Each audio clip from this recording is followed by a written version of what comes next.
প্রথমে খাবারের প্রলোভন, তারপর ভয় দেখিয়ে ধর্ষণ, নাবালিকা বাড়িতে জানালে পুলিশে অভিযোগ, গ্রেপ্তার অভিযুক্ত। শ্রীরামপুরে বছর 11 নির্যাতিতার পরিবারের অভিযোগ, গত 3-4 দিন ধরে প্রতিবেশী এক যুবক চকলেটের প্রলোভন দেখিয়ে বাড়িতে নিয়ে যায়, নাবালিকাকে নির্যাতন করে, ভয় দেখায়, কাউকে বলতে বারণ করে, একাধিকবার ধর্ষণে নির্যাতিতা কাতর হয়ে পড়ে। গত মঙ্গলবার নাবালিকা তার মাকে জানায়। নাবালিকার মা পরিচারিকার কাজ করে, তাই দিনের বেলায় নাবালিকা একাই থাকে। বাড়িতে সেই সুযোগ নিয়ে অভিযুক্ত এই কাজ করেছে বলে অভিযোগ। নির্যাতিতার মা মেয়েকে নিয়ে শ্রীরামপুর থানায় যান, অভিযোগ দায়ের করেন। পুলিশ অভিযুক্তকে গ্রেপ্তার করে, পক্ষ ধারায় মামলা রুজু হচ্ছে। ধৃতকে গত মঙ্গলবার শ্রীরামপুর আদালতে পেশ করা হয়। আদালত জেল হেফাজতের নির্দেশ দেয়। যেবারে আমি কাজ করি, যখন ওদেরকে এই জিনিসটা আমরা বলেছি, তখন ওর কাকারই ছেলে ওইটা, ও আমাকে বলেছিল সে সময় সাথ দেবে। হ্যাঁ, তারপরে কোর্টের সামনে আমার ফ্যামিলিরাও ছিল, সবাই ছিল এখানে। ওইখানে আমাকে বলছে কি, তুমি তো গরিব মানুষ, তোমার দুটো কিস্তি চলে। হ্যাঁ, আমরা নিজেদের মতো আলোচনা করেছি কি তোমাকে যা টাকা পয়সা দিয়ে হবে তুমি সব দিক থেকে রেহাই পেয়ে যাবে। আমার তো টাকাটা বড় নয়, আমার মেয়েটার ইজ্জতটা বড়। এটা কে বলেছে? এটা আছে জ্যাকি ডোম সে বলেছিল। সে কি করে? ও হাসপাতালে পোস্টমর্টম করে। আচ্ছা, ঠিক আছে। ও কে হয়? অভিযুক্তর কে হয়? মানে যে করেছে তার কে হয়? কাকার ছেলে। আচ্ছা, ঠিক আছে।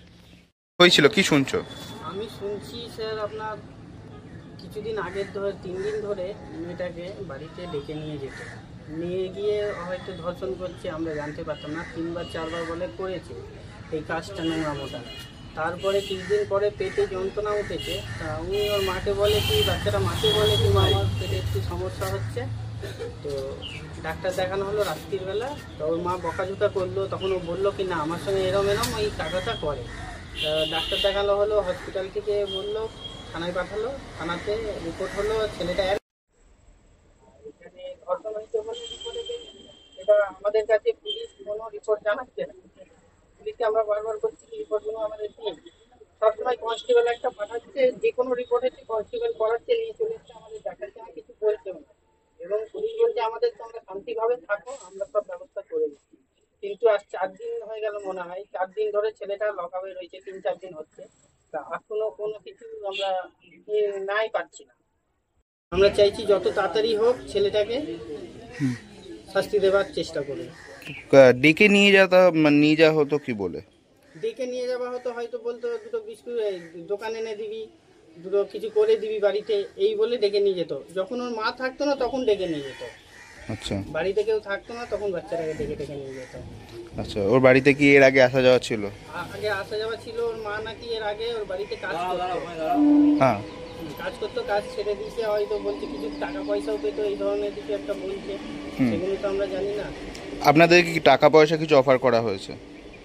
3 লাখ টাকা এবং 2 লাখ টাকা দুবার দুটো অফার করা হয়েছে। এবং কাল রাত্রিরেই ওনার মায়ের সঙ্গে আমার দিদি যে বাচ্চাটাকে করা হয়েছে, ওনার মায়ের সাথে রাত্রিবেলা যে ছেলেটা অ্যারেস্ট হয়েছে তার মা ঝগড়া করেছে। রাত্রিবেলা বলছিল টাকা নিয়ে ঝামেলাটা মিটিয়ে দাও, তোমরা কেন এরকম করছো, পরবর্তীকালে তোমাদের সমস্যা আবার হতে পারে, আমাদের টাকা আছে, আমরা ছেড়ে দেবো। এবং ওয়ালস হসপিটালে একজন কাজ করে, ওনারই কেউ লাগেন রিলেটিভে, দাদা বা কাকা কিছু, ওনার নাম হচ্ছে জ্যাকি ডোম। উনি বলছে কি তোমরা যতই যা করে নাও, আমি আস্তে আস্তে, হ্যাঁ, তোমরা যতই যা করে নাও, আমি ঠিক টাকা দিয়ে ওকে বার করে নেবো, তোমরা কিচ্ছু করতে পারো। এইভাবে আমাদের পরিষ্কার বলা হচ্ছে। তা আমরা চাইছি কি এই সিস্টেমগুলো যাতে পুলিশ একটু গুরুত্ব করবে। ঠিক আছে। কি নাম আপনার? আমার নাম গণেশ দাস।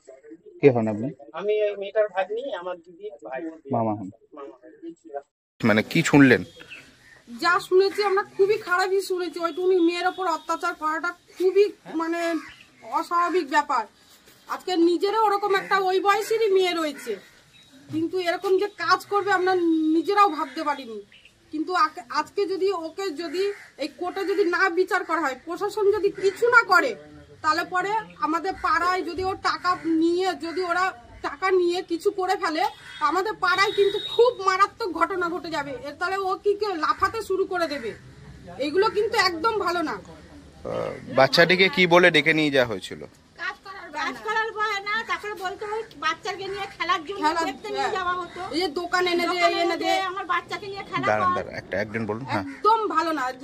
দোকানের নাম করে বাড়ির থেকে আমি নিজে দেখেছি। যবে ঘটনাটা ঘটেছে তবে কি বলে নিয়ে গেছিল জানেন? না, তবে কি বলে নিয়ে গেছে জানি না। ও তো এই ছেলেটা কি কাজ কতদিন ধরে নিয়ে যেত ওকে? ছেলেটা আগে অ্যাম্বুলেন্স চালাতো, ওর বাবা গব্বর, ওর বাবা আগে শ্রীরামপুর ওয়ালস হাসপাতালে কাজ করতো, আর ওর ছেলেও ওয়ালস হাসপাতালেই কাজ করে, অ্যাম্বুলেন্স চালাতো। এখনো বেকার বসে আছে, টুকিটাকি মনে হয় কাজ করে সেটাও জানি না, কিন্তু এরকম নোংরা কাজ কোনোদিন করেও নি, জানিও না, কিন্তু এই ফার্স্ট করলো এরকম নোংরা কাজ। বাড়িতে তো আসা যাওয়া ছিল বাচ্চাটি, তো এই বাড়িতে ঘটনাটা কবে ওর হয়? ঠাকুমা হচ্ছে মেন, হচ্ছে ওর ঠাকুমা। ওর ঠাকুমা প্রত্যেকটা বাচ্চাকে ডাকতো, ডেকে দোকানে পাঠাতো, প্রত্যেকটা বাচ্চাকে। ওই অজুহাতটাই ওই রাজ নিয়ে নিয়েছে। কি চাইছেন আপনারা?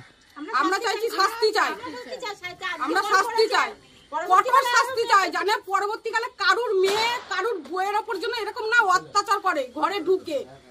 এরকম কি যে ঘরের বাচ্চা মেয়েকে ঘরে ডেকে নিয়ে গিয়ে, নিজেদের ঘরে ডেকে নিয়ে গিয়ে এরকম করবে? কি নাম আপনার? রিঙ্কু দাস, আপনি প্রতিবেশী? প্রতিবেশী।